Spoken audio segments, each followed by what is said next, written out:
Eh bien bonjour, dans cette vidéo on va voir rapidement ce qu'est un chiffre significatif, à quoi ça correspond, et quelles sont les règles qui s'appliquent à eux dans le cadre des calculs classiques, c'est-à-dire les multiplications et les divisions, qu'on va pratiquement tout le temps rencontrer en physique-chimie.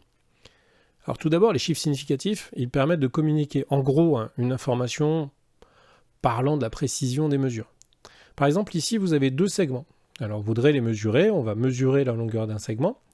Alors pour mesurer la longueur d'un segment, je vais utiliser une règle. Alors vous voyez, ici ma règle n'est pas très précise, admettons que les graduations soient des centimètres.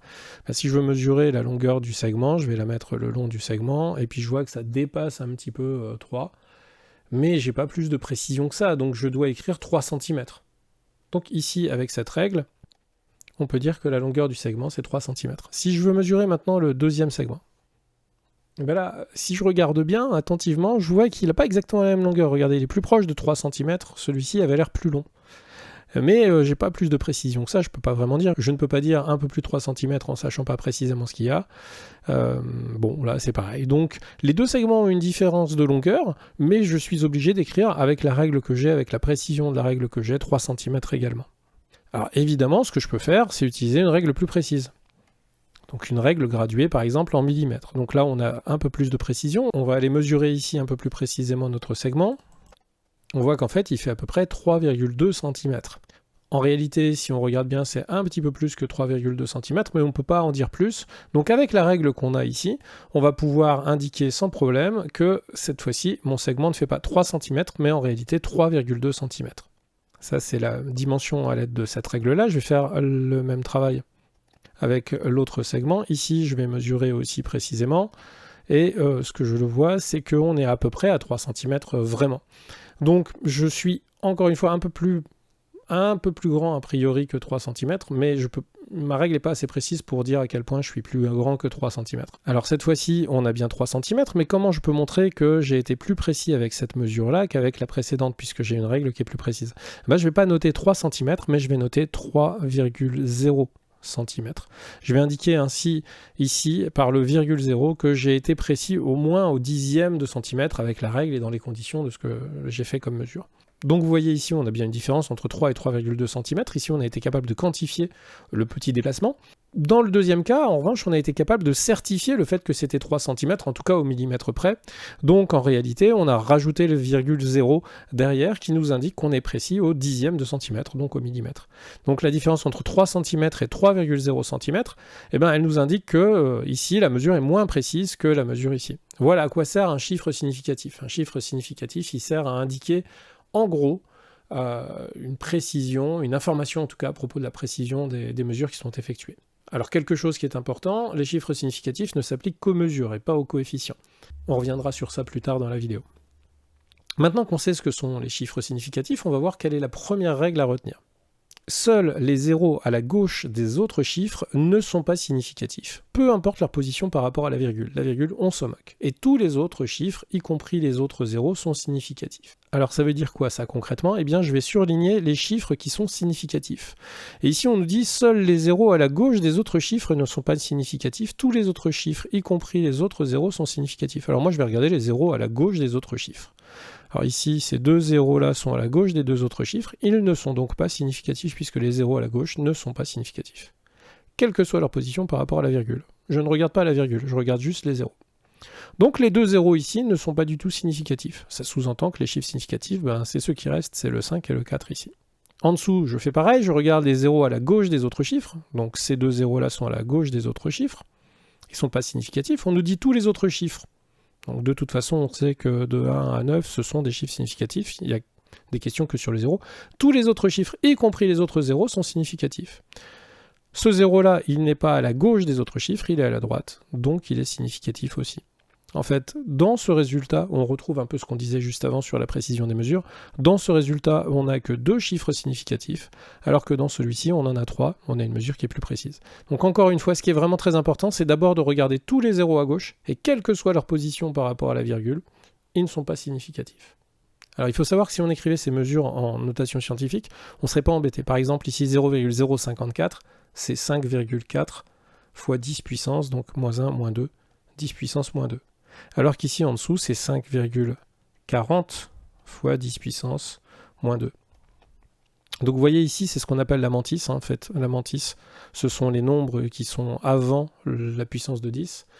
Eh bien, en fait, quand on écrit une valeur en notation scientifique, le nombre de chiffres employés dans la mantis est par définition le nombre de chiffres significatifs. Donc si vous écrivez un résultat sous forme de notation scientifique, c'est toujours très intéressant d'écrire parce qu'il n'y a aucune ambiguïté sous forme de notation scientifique. Le nombre de chiffres significatifs sont ici. Il n'y a jamais de zéro devant en fait en notation scientifique, donc il n'y a pas d'erreur. Donc il est toujours intéressant d'écrire les mesures en notation scientifique dès que l'on peut. Un cas particulier où il peut y avoir des ambiguïtés. Admettons que par exemple on nous indique une valeur comme 4300. Donc je note 4300. Combien il y a de chiffres significatifs? Naturellement, les zéros de droite comptent. On a bien compris que c'était les zéros de gauche qui n'étaient pas significatifs. Donc 1, 2, 3, 4 chiffres significatifs. Mais est-ce qu'en réalité c'est bien 4300 ou bien est-ce qu'en réalité c'était pas 4,3 fois 10 puissance 3? Ce qui est le même nombre. Hein.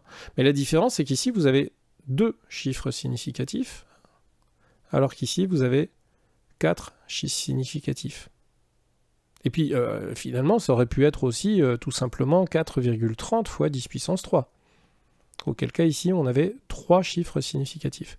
Donc, vous voyez, quand les données sont écrites comme ça, comme 4300 par exemple, bon, bah, dans le doute, on va prendre 4 chiffres significatifs, mais en physique, on aurait plutôt intérêt à écrire en notation scientifique comme ça. Encore une fois, il n'y aurait pas d'ambiguïté. Voilà, maintenant qu'on a vu ça, on va voir une deuxième règle qui est la règle des multiplications et des divisions avec les chiffres significatifs. La règle à connaître par cœur, c'est qu'après une multiplication ou une division, le résultat ne doit pas avoir plus de chiffres significatifs que la donnée la moins précise, celle qui a le moins de chiffres significatifs. Autrement dit, si les valeurs mesurées sont données sans les valeurs d'incertitude, on met les incertitudes à part, le résultat du calcul, avec une multiplication ou avec une division, il est écrit avec le nombre de chiffres significatifs de la donnée qui en possède le moins. C'est logique, si vous regardez un petit peu ce qu'on a dit avant, celle qui a le moins de chiffres significatifs, c'est celle qui est la moins précise. Donc si vous multipliez quelque chose qui est peu précis par quelque chose qui est très précis, votre résultat ne peut pas être très précis. Quelque chose de peu précis fois quelque chose de très précis, ça donnera quand même quelque chose de peu précis. Donc c'est toujours le moins précis qui s'impose dans le cas d'une multiplication ou d'une division. Une petite remarque, cette règle, elle ne s'applique que pour le résultat final. C'est-à-dire que si vous faites des calculs intermédiaires, vous allez essayer de garder un maximum de chiffres significatifs, mais c'est le résultat final d'un calcul pour lequel on va appliquer la règle de multiplication et division. Allez, on va passer à 3 exemples pour comprendre. Le premier, c'est le calcul de 0,606 fois 0,12. Donc il nous indique 0,072. Je vais l'écrire pour l'instant. Hein. Le seul problème, c'est qu'ici, on a 3 chiffres significatifs, je vous rappelle que les zéros devant ne comptent pas, je le dirai plein de fois. 3 chiffres significatifs ici, 2 chiffres significatifs uniquement ici. Donc le résultat du calcul doit être écrit avec le nombre de chiffres significatifs de la donnée qui en possède le moins, donc de celle-ci. Donc le résultat doit avoir non pas 4 chiffres significatifs comme ici, mais 2 seulement. Il va falloir donc que j'élimine ces deux-là, et que je vais arrondir, puisque ça ne va pas faire 0,072, mais 0,073. Donc je ne peux pas écrire ça, mais je dois écrire 0,073 pour respecter la règle de calcul des chiffres significatifs. Deuxième calcul, vous voyez que c'est le même en fait. Hein. On va obtenir le même résultat normalement. 0,07272. La seule différence étant qu'ici on a 3 chiffres significatifs, donc le résultat devra en comprendre 3. Je ne dois pas encore écrire ça, je dois simplement écrire 0,0727. Ici, on a été plus précis que ici, donc forcément, notre résultat est plus précis qu'au-dessus. Dernier exemple, 123 divisé par 12 544. Le résultat, c'est celui-ci. Je vois que j'ai 3 chiffres significatifs ici, 5, donc c'est 3 chiffres significatifs qui vont s'imposer, c'est le 980. Il y a un 5 derrière, à partir de 5, on doit arrondir au-dessus. Donc ce sera 981, 0,00981. J'ai respecté le nombre de chiffres significatifs. Une fois qu'on a vu ça, je vais faire une petite remarque, c'est que la règle de calcul ne s'applique que pour les mesures et pas pour les coefficients. Si je vous prends l'exemple de la masse de 3 protons, sachant qu'un proton pèse 1,67 10-27 kg.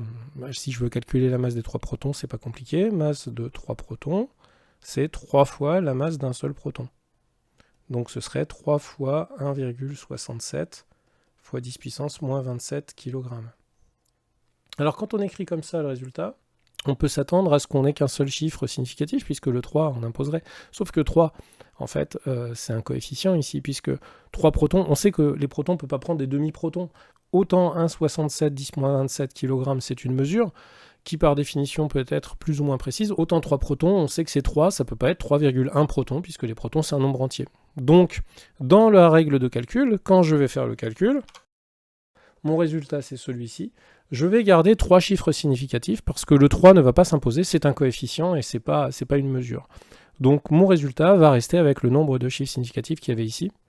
On va pas être à 5 10-27, mais on va bien rester à 5,01 10-27 kg. Voilà, comme d'habitude, on va passer à des applications, et ces applications, comme d'habitude, je vous propose de mettre en pause la vidéo, de réfléchir à ce qu'on vous propose, et puis moi, je vais vous corriger tout de suite, évidemment. Donc la première des questions, c'est surligner les chiffres significatifs dans les exemples suivants. Je vous rappelle que la règle simple et unique, c'est tous les zéros qui sont situés à gauche des autres chiffres significatifs ne sont pas significatifs, et tous les autres le sont. Donc tous les chiffres 1, 2, 3, 4, 5, 6, 7, 8, 9 sont toujours significatifs.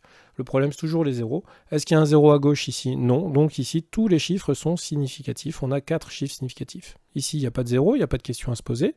Ici, il y a un zéro, mais il est entre deux autres. Donc, pas de problème, il est significatif. Et ici, par contre, le zéro, il est à gauche. Donc, il n'est pas significatif. Ce sera 2 chiffres significatifs pour cette mesure.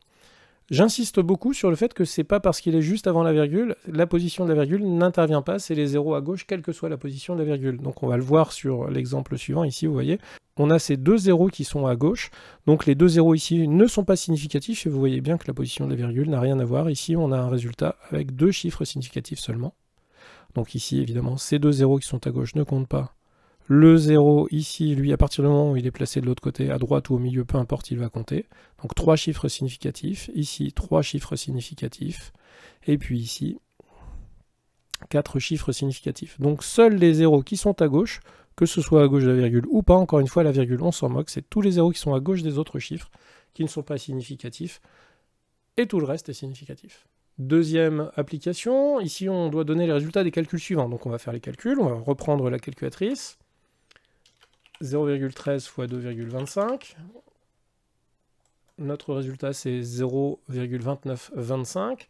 On voit qu'ici, on a 2 chiffres significatifs. Ici, on a 3 chiffres significatifs. Donc, le résultat doit avoir 2 chiffres significatifs, puisqu'il doit être écrit avec le nombre de chiffres significatifs de la donnée qui en possède le moins. Donc, on devra écrire 0,29. Et on n'oublie pas les unités, mètres secondes moins 1. Ici, la longueur de 2 morceaux de bois de 0,143 mètres. 2 fois 0,143, on obtient 0,286. Ici, on a 3 chiffres significatifs, le 0 n'est pas significatif. On pourrait s'attendre à ce qu'on ait 3 chiffres significatifs, et certains penseraient qu'ici, on a 2 morceaux, et donc il s'imposerait à un chiffre significatif, mais ici, c'est un coefficient. C'est 2 morceaux de bois, c'est pas 2,1 morceaux de bois. Donc même si c'est un coefficient, on ne prend pas en compte son nombre de chiffres significatifs. Donc le résultat aura bien 3 chiffres significatifs comme cette donnée. Donc c'est bien 0,286. Surface de 2 mètres par 0,143 mètres. Je refais le calcul. J'obtiens 0,286, mais il y a une différence ici.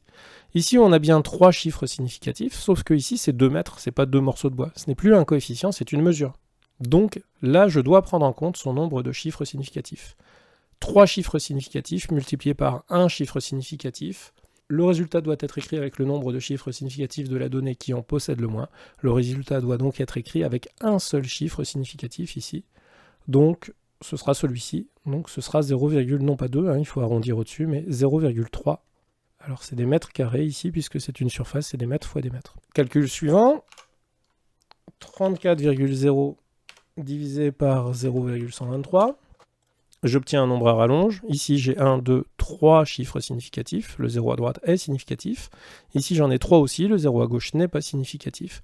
3 chiffres significatifs, 3 chiffres significatifs. Le résultat doit en avoir 3 également. Donc, ce sera 276 mol par litre. Enfin, 34 mol divisé par 0,123, c'est le même calcul. Sauf que ici, cette fois-ci, on n'a plus que 2 chiffres significatifs en haut, toujours 3 en bas. C'est le 2 qui va s'imposer, donc le résultat ne doit plus être de 3 mais de 2 chiffres significatifs. Alors on aurait tendance à arrondir au-dessus, donc à écrire 280, sauf que quand on écrit 280, en fait, on donne 3 chiffres significatifs et notre résultat doit en avoir 2 seulement. Donc on ne peut pas écrire 280, on va l'écrire en notation scientifique, il n'y aura pas de doute, 2,8 fois 10 puissance 2 mol par litre. À partir de ce moment-là, vous avez bien 2 chiffres significatifs. Vous avez bien écrit 280, mais en notation scientifique, avec 2 chiffres significatifs, il n'y a pas d'ambiguïté. Voilà, cette vidéo est terminée. J'espère que c'est assez clair sur les chiffres significatifs. Je vous rappelle que votre calculatrice peut être basculée en mode notation scientifique automatiquement. Il y a une petite vidéo là-dessus. On a juste à cliquer sur la vidéo. Et puis, je vous souhaite comme d'habitude bon courage pour les exercices et à bientôt.